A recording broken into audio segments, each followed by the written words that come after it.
আমি শিক্ষা দিয়েছি আপনাদের, বান্দা তত পাপ করতে পারে না আপনার আমার মালিক আমাকে যত মাফ করতে পারে। তিনি আমাদেরকে চাইলে এক মুহূর্তে আপনার আমার সারা জীবনের অপরাধ, অন্যায়, অত্যাচারকে ক্ষমা করতে পারে। পারে না? পারে না? পারে না? পারে না?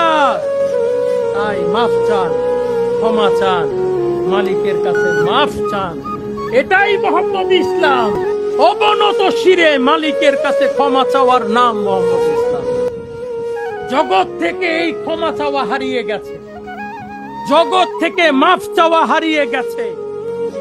আমরা সবাই ডাক্তার, ইঞ্জিনিয়ার, প্রফেসর, আলেম হয়ে আমিত্ব অহংকারে বসে আছি, কিন্তু ভুলে যাচ্ছি আপনার আমার সবার জন্য 3.5 হাত অপেক্ষা করছে।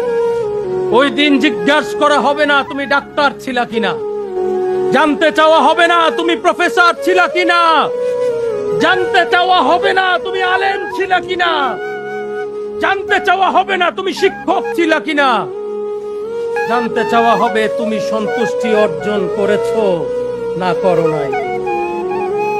মার রব্বুকা ওয়ামা দীনুকা ওয়ামান নাবিয়ুকা, এই তিনটার মূল কথা মালিকের সন্তুষ্টি, মালিকের সন্তুষ্টি, মালিকের সন্তুষ্টি।